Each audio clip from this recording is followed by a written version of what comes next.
the news, the Romeo Juliet squad, Romeo Juliet clause for POCSO. And let's understand कि इसमें issue चल क्या रहा है. Okay, so before we get into this place, into talking about it, let's understand the background of it. So what is really happening is कि Romeo Juliet clause जो है ये क्या law basically the question is कि क्या law जो children को protect करने के लिए बना है कभी कभी एडोलेसेंट्स को पनिश भी कर सकता है या नहीं. And in that context today will be talking about the Romeo Juliet clause along with POCSO act. So सबसे पहले ये समझते हैं कि अभी हुआ क्या है. Recently supreme court has observe that POCSO act जो है उसका मिसयूज हो रहा है काफी ज्यादा, स्पेसिफिकली उन केसेस में जहां पे एडोलेसेंट्स कंसेंशुअल रिलेशनशिप में है.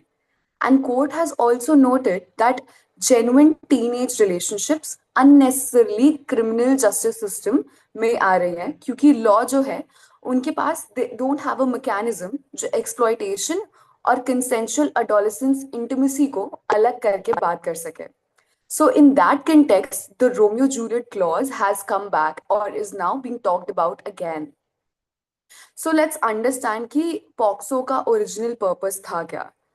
तो POCSO's intention was to protect from sexual exploitation, sexual abuse and coercion, and specifically the children. It was all around children.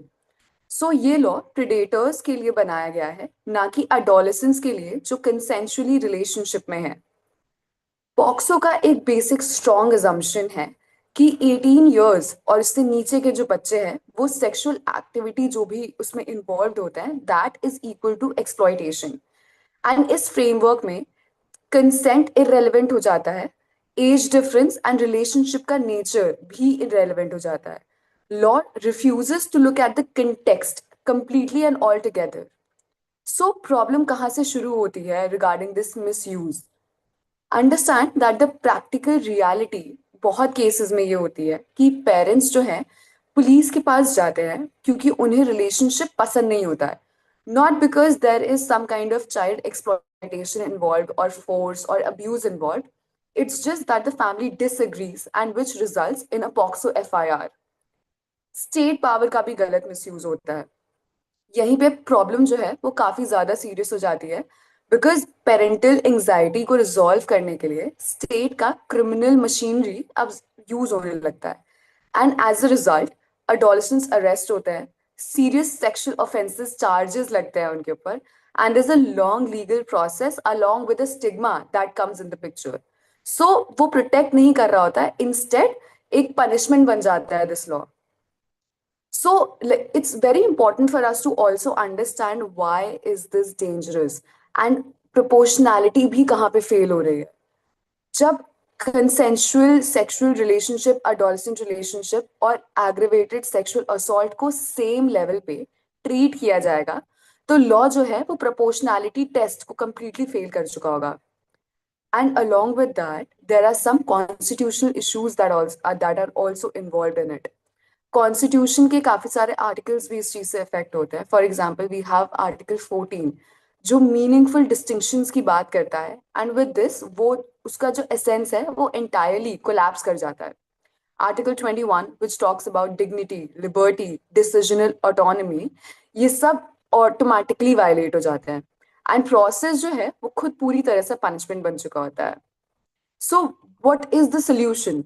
Solution is the Romeo Juliet clause. And what is this Romeo Juliet clause?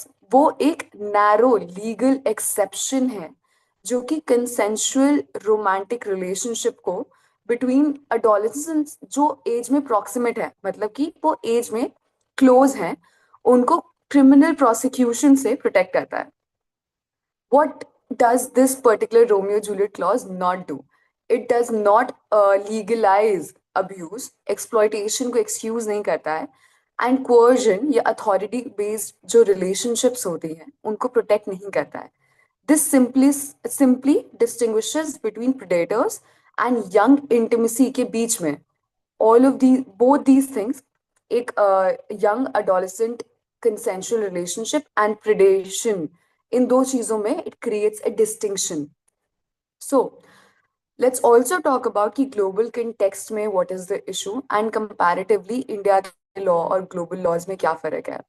So globally, close in age proximate जो relationship होती है, focus वहां पे as पे नहीं होता है, वो एग्जेम्प्ट होती हैं and the focus is also not on age, harm और पावर इम्बैलेंस पे होता है फोकस.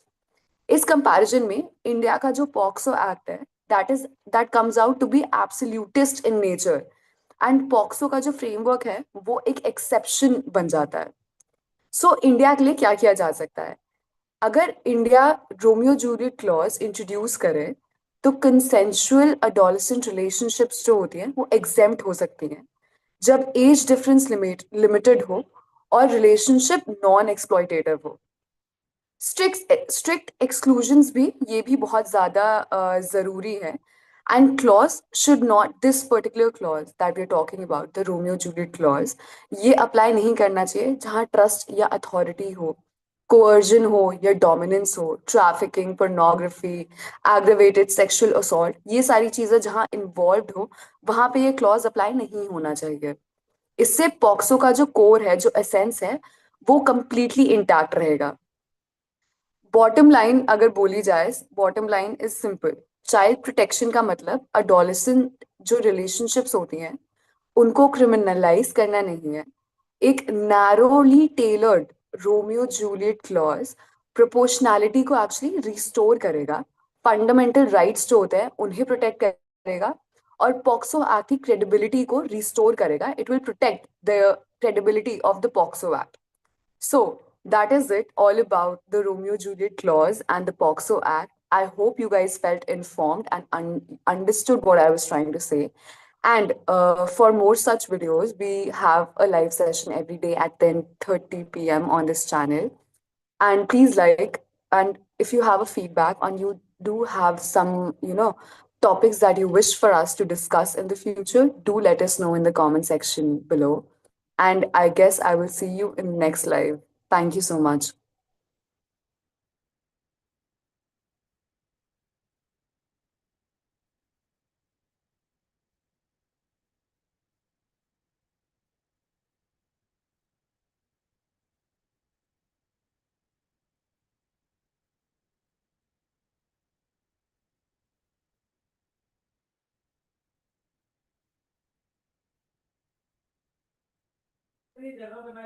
हेलो।